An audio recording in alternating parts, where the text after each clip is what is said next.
नमस्कार, दिल्ली न्यूज में आपका बहुत बहुत स्वागत है। चलिए देखते हैं आज की 25 फटाफट काम की और महत्वपूर्ण बड़ी खबरों को। पर इससे पहले वीडियो को लाइक करना बिल्कुल न भूलें। सीएम रेखा गुप्ता हर विधानसभा में करेंगी जन सुनवाई, हमले के बाद लिया बड़ा फैसला।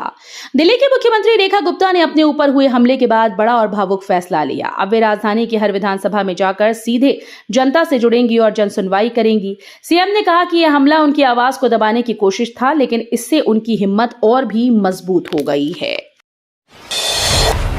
सीएम रेखा गुप्ता की Z+ सुरक्षा और कड़ी, अब सीआरपीएफ जवान देंगे पहरा। दिल्ली के मुख्यमंत्री रेखा गुप्ता पर हाल ही में हुए हमले के बाद उनकी सुरक्षा व्यवस्था को और भी मजबूत कर दिया गया है। केंद्र सरकार ने उनकी Z+ श्रेणी सुरक्षा को अपग्रेड करते हुए अब सीआरपीएफ के जवानों को तैनात करने का फैसला लिया है। दिल्ली में डीडीए के ready to move flats 2 BHK से 4 BHK तक शानदार विकल्प। दिल्ली में शानदार फ्लैट खरीदने का सुनहरा मौका आया है। दिल्ली विकास प्राधिकरण यानी डीडीए ने अपनी नई प्रीमियम हाउसिंग स्कीम 2025 लॉन्च कर दी। इस योजना के तहत वसंत कुंज, द्वारका, रोहिणी और जसोला जैसी प्राइम लोकेशंस पर रेडी टू मूव फ्लैट्स की ई ऑक्शन प्रक्रिया 26 अगस्त से शुरू होगी। न्यू पीएचडी एडमिशन प्रक्रिया 2 चरणों में होगी। दाखिले के लिए बनाई गई 3 श्रेणियां। दिल्ली विश्वविद्यालय ने पीएचडी दाखिले को लेकर नई अधिसूचना जारी कर दी है। विश्वविद्यालय ने स्पष्ट किया है कि एडमिशन प्रक्रिया अब 2 चरणों में पूरी होगी।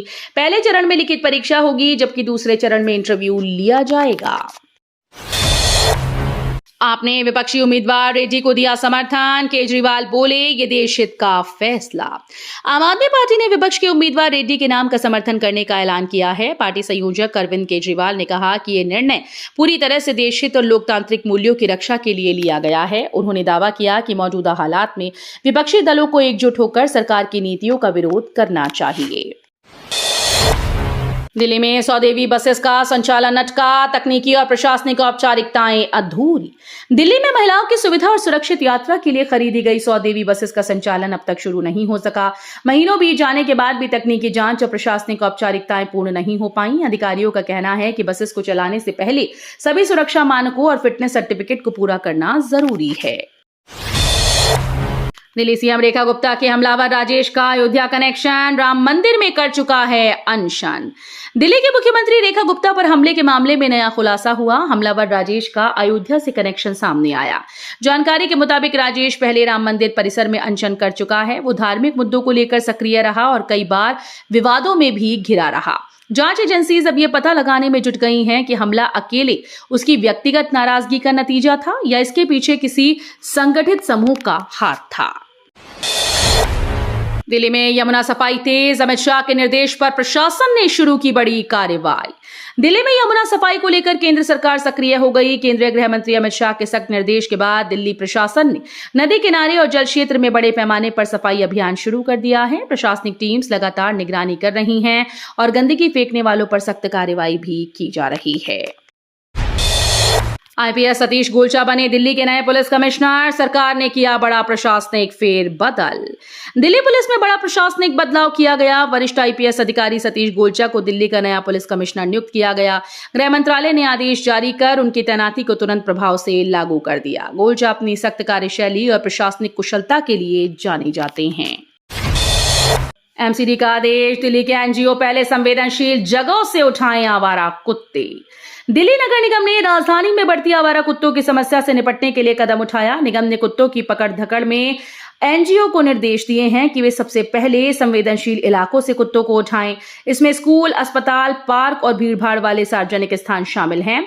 एमसीडी अधिकारियों का कहना है कि इन स्थानों पर लोगों की सुरक्षा को प्राथमिकता देते हुए कार्रवाई की जाएगी। मनीष सिसोदिया ने कहा, भ्रष्ट नेताओं में हटाए जाने का डर जरूरी, नए बिल पर रखी बड़ी मांग। नए बिल को लेकर आम आदमी पार्टी के वरिष्ठ नेता मनीष सिसोदिया ने बड़ा बयान दिया है। उन्होंने कहा कि इस बिल के लागू होने से भ्रष्ट नेताओं में ये डर रहना चाहिए कि उन्हें कभी भी हटाया जा सकता है। सिसोदिया ने सरकार से मांग की है कि बिल में पारदर्शिता और जवाबदेही को और मजबूत करने के लिए कुछ अहम प्रावधान जोड़े जाएं। दिवाली और छठ पर रेलवे की सौगात, 12,000 विशेष ट्रेन यात्राएं, रिटर्न टिकट पर 20% की छूट। इस बार छठ और दिवाली पर यात्रियों को मिलेगा खास तोहफा। भारतीय रेलवे चलाएगा 12,000 से अधिक विशेष ट्रेन फेरे, जिससे त्योहारों में घर जाने वालों को राहत मिलेगी। इतना ही नहीं, रेलवे ने राउंड ट्रिप टिकट पर 20% की छूट भी दी है, बशर्ते वापसी यात्रा भी उसी ट्रेन और यात्री विवरण के साथ बुक की जाए। संसद में तेजी से विधायी काम, लोकसभा ने 37 घंटे में 12 और राज्यसभा ने 14 बिल पास। संसद के मौजूदा सत्र में विधायी कामकाज ने रिकॉर्ड गति पकड़ी। लोकसभा ने मात्र 37 घंटे की कार्यवाही में 12 अहम विधेयक पास कर दिए। वहीं राज्यसभा में भी 14 विधेयक पारित किए गए। इन विधेयकों में शिक्षा, स्वास्थ्य, न्यायिक सुधार और आर्थिक नीतियों से जुड़े कई महत्वपूर्ण प्रावधान शामिल हैं। दिल्ली महिला आयोग नियुक्तियों घोटाले में गवाह का बयान दर्ज, स्वाति मालीवाल पर गंभीर आरोप। दिल्ली महिला आयोग में नियुक्तियों में गड़बड़ियों के मामलों में नया मोड़ आया है। इस केस में एक अहम गवाह का बयान दर्ज किया गया। आरोप है कि आयोग में कई नियुक्तियां नियमों को ताक पर रखकर की गई। मामले में पूर्व अध्यक्ष स्वाति मालीवाल आरोपी के तौर पर सामने आई। अदालत ने इस संबंध में सुनवाई तेज कर दी और संबंधित दस्तावेज भी पेश करने के आदेश दिए। भारत पाकिस्तान मुकाबले पर सरकार ने दी मंजूरी, आईसीसी एसीसी इवेंट में खेलने की इजाजत। क्रिकेट प्रेमियों के लिए बड़ी राहत की खबर है। भारत सरकार ने साफ कर दिया कि वो आईसीसी और एसीसी जैसे बहुपक्षीय टूर्नामेंट्स में पाकिस्तान से मुकाबले की इजाजत देगी। खेल मंत्रालय की इस नई नीति में यह स्पष्ट किया गया कि द्विपक्षीय क्रिकेट सीरीज अब भी निलंबित रहेंगी। इसका मतलब है कि भारत पाक मुकाबले अब मैरिज एशिया कप जैसे अंतर्राष्ट्रीय आयोजनों में ही संभव होंगे। दिल्ली में दागी पुलिसकर्मियों पर कार्रवाई की तैयारी, विजिलेंस बना रही विशेष लिस्ट। दिल्ली में दागी और सेटिंगबाज पुलिसकर्मियों पर अब गाज गिरने वाली है। सूत्रों के मुताबिक विजिलेंस विभाग ऐसे पुलिसकर्मियों की एक विशेष सूची तैयार कर रहा है जिन पर भ्रष्टाचार, मिलीभगत या अनुशासनहीनता के गंभीर आरोप हैं। ये सूची उच्च अधिकारियों को सौंपी जाएगी और इसके आधार पर जल्द ही बड़ी कार्रवाई हो सकती है। बेंगलुरु में खुलेगा भारत का तीसरा एप्पल स्टोर, दिल्ली मुंबई के बाद नई शुरुआत।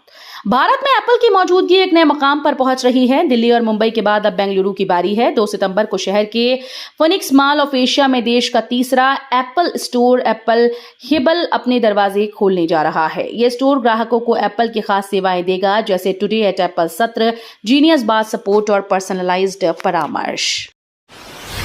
दिल्ली में दुर्गा पूजा समितियों को मिलेगा पूरा सहयोग, आयोजन में नहीं होगी कोई दिक्कत।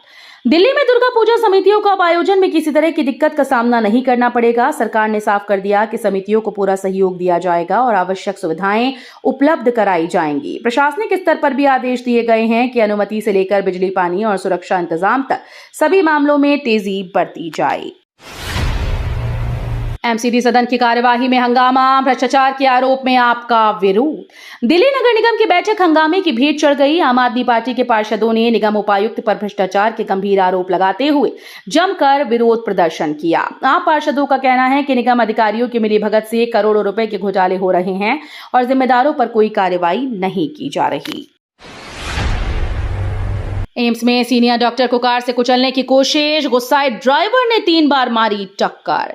दिल्ली के अखिल भारतीय आयुर्विज्ञान संस्थान में एक सीनियर डॉक्टर पर जानलेवा हमला होते होते टल गया। जानकारी के मुताबिक अस्पताल परिसर में एक कार ड्राइवर ने गुस्से में आकर डॉक्टर को कुचलने की कोशिश की। आरोप है कि ड्राइवर ने जानबूझकर 3 बार गाड़ी डॉक्टर की ओर मोड़ी और टक्कर मारी। घटना के बाद मौके पर अफरा तफरी मच गई। गनीमत रही कि डॉक्टर को गंभीर चोटें नहीं आईं। दिल्ली के 6 स्कूल्स को बम से उड़ाने की धमकी भरे ईमेल, सभी कैंपस कराए गए खाली। दिल्ली में सुरक्षा एजेंसीज को उस समय सतर्क होना पड़ा जब 6 अलग अलग स्कूल को बम से उड़ाने की धमकी भरे ईमेल मिले। धमकी मिलते ही प्रशासन और पुलिस हरकत में आ गई और तुरंत सभी स्कूल्स को खाली कराया गया। बम स्क्वाड और डॉग स्क्वाड की टीम ने कैंपस की गहन तलाशी ली। हालांकि अभी तक किसी संदिग्ध वस्तु के मिलने की पुष्टि नहीं हुई। एमसीडी की 2022-23 ऑडिट रिपोर्ट में बड़ा खुलासा, निगम को 312.5 करोड़ का नुकसान। दिल्ली नगर निगम की 2022-23 की ऑडिट रिपोर्ट में कई चौंकाने वाले खुलासे सामने आए। रिपोर्ट के मुताबिक एमसीडी को इस वित्तीय वर्ष में कुल 312.5 करोड़ रुपए का घाटा हुआ। ऑडिट में यह भी बताया गया कि राजस्व वसूली लक्ष्य से काफी कम रही और कई योजनाओं पर खर्च बढ़ गया। नोएडा प्राधिकरण ने वकीलों की निगरानी और केस अपडेट के लिए शुरू किया नया सॉफ्टवेयर। नोएडा प्राधिकरण ने कानूनी मामलों की बेहतर निगरानी और पारदर्शिता के लिए बड़ा कदम उठाया। प्राधिकरण अब अपने वकीलों के कामकाज पर नजर रखने और केस से जुड़ी तारीखों समेत अन्य जानकारियों को अपडेट करने के लिए विशेष सॉफ्टवेयर का उपयोग करेगा। इस सॉफ्टवेयर के माध्यम से केस की प्रगति, कोर्ट की डेट्स, वकीलों की उपस्थिति और उनके कामकाज की रिपोर्ट सीधे सिस्टम में दर्ज होगी। रूस का यूक्रेन पर अब तक का सबसे बड़ा हवाई हमला, दागी मिसाइल्स और ड्रोन। रूस और यूक्रेन युद्ध में तनाव एक बार फिर से बढ़ गया। रूस ने यूक्रेन पर अब तक का सबसे बड़ा हवाई हमला किया। इस हमले में रूस ने 500 से अधिक ड्रोन और 40 से ज्यादा मिसाइल्स दागी। रिपोर्ट्स के मुताबिक इन मिसाइलों में हाइपरसोनिक हथियार भी शामिल थे। दिल्ली के कुत्तों को लेकर दायर अपील, सुप्रीम कोर्ट ने किया खारिज। दिल्ली में कुत्तों को लेकर दायर की गई अपील पर सुप्रीम कोर्ट ने साफ इनकार कर दिया है। याचिकाकर्ता ने मांग की थी कि राजधानी में बढ़ती आवारा कुत्तों की समस्या पर कोर्ट रोक लगाए और उनके खिलाफ कड़े कदम उठाए जाएं। सुनवाई के दौरान अदालत ने टिप्पणी करते हुए कहा कि सिर्फ मिलॉर्ड रोक दीजिए कहने से कोई आदेश पारित नहीं हो सकता। सुप्रीम कोर्ट ने यह अपील खारिज करते हुए कहा कि इस तरह के मामलों पर नीति बनाना प्रशासन और नगर निगम का काम है। अदालत सीधे तौर पर इसमें दखल नहीं देगी। तो ये थी आज की बड़ी खबरें। रोजाना ऐसे ही सबसे पहले अपडेट पाने के लिए चैनल को सब्सक्राइब करना बिल्कुल न भूलें। धन्यवाद।